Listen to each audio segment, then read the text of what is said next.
Hey, my fellow warriors of light, it's Coach Josh, and here I'm going to give you the 50,000 foot view of nutrition compliance and how to unscrew your coaching and your clients' behaviors at the exact same time. So, this is some next level shit. If it seems like I'm a genius, it's because I got it straight out of the Berardi Precision Nutrition Level 1 textbook.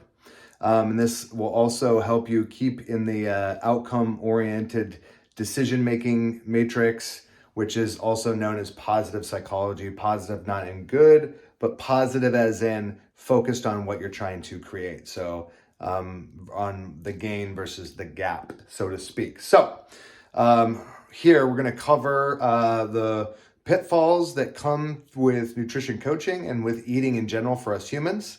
And it's going to be real quick. And this is just sort of a surface level outline. But number one is unconscious calorie consumption.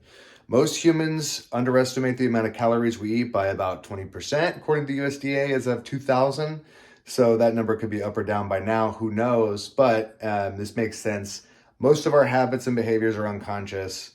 Most of our consumption is also unconscious. So when you're coaching people, you're not coaching people on conscious activities that they have. You're coaching them on what they don't even notice that they're doing.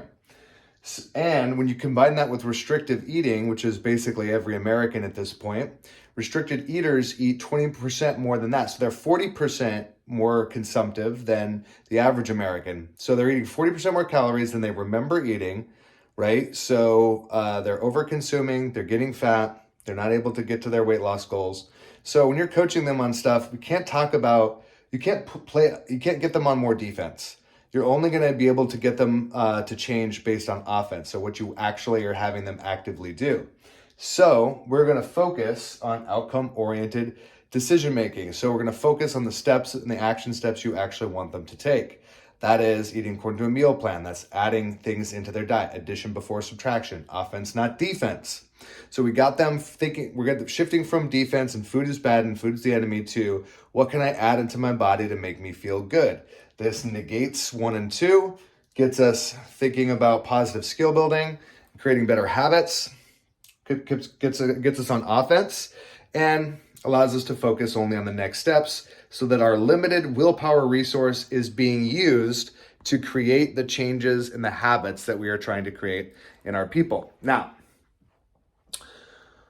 that will not make sense to your client. That may not even make sense to you, but I know you're going to get there because you're a winner.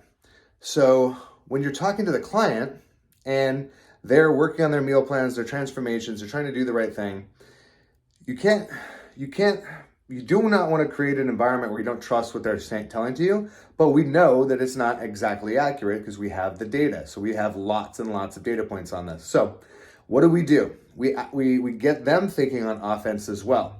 This diagram is the diagram of the metabolism. This is, again, straight out of the Precision Nutrition Level 1 textbook. So I've got an X and a Y axis. On the X axis, I have calories, low calorie to high calorie. On the Y axis, I have body weight, low body weight, high body weight. So it's relative. So for a guy like me, 2,000 would be low, 3,000 would be high calories. You have a 120-pound female, 1,000 might be low, 2,000 might be high. So it's a relative scale, but you could draw this out for your clients. They could see why you're saying what you're saying. So there's a point on this. Okay, so you've got your axes drawn. Here you've got a U-shaped diagram. This diagram is the metabolism of the athlete or the person that you're working with. So there's a calorie point at which if you eat a certain amount and you drop the calories, your weight will actually drop. So if you're eating on this guardrail, on this part of the U, if you drop the calories, weight goes down, calories go down. But you keep dropping calories, eventually calories go down, weight goes up. And then if you increase calories, weight goes down. And then if you keep increasing calories, weight eventually goes up. Now, what the fuck does that mean? Well, that means that if someone is not losing weight and their diet or their photo logging or their diet logging is incomplete, then you tell them to change their calories. And you say, based on what you're showing me, we have to add calories. because you're eating 700 calories according to your meal plan. I want you to continue to lose weight. So let's get to this other guardrail. So as they start to add calories, they're going to cut weight. If they start to gain weight as they add calories, then you know you're leaning up against this guardrail, and then it's time to, this is the reverse diet, or this is the diet, and then this is the reverse diet. So you keep bouncing back and forth because this diagram will change. Their consumption will change, their metabolism will change, they'll build more lean body mass, so their calorie consumptions and their needs will also shift. So it's not fixed at one time, but you take it day by day, you take it month by month and week by week, and you get them focused on offense.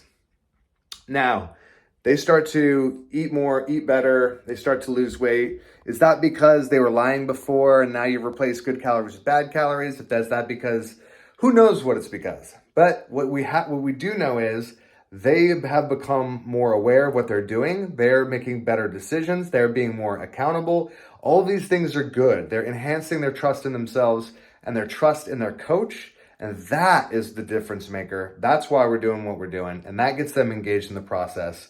And then they'll move forward and continue to get the results that they're paying for and to continue to follow your lead. Any questions, comments, concerns? Reach out directly. I look forward to seeing you both very soon. Kick ass, take names, continue to rock everyone's world and be the change you want to see in your world. Love you.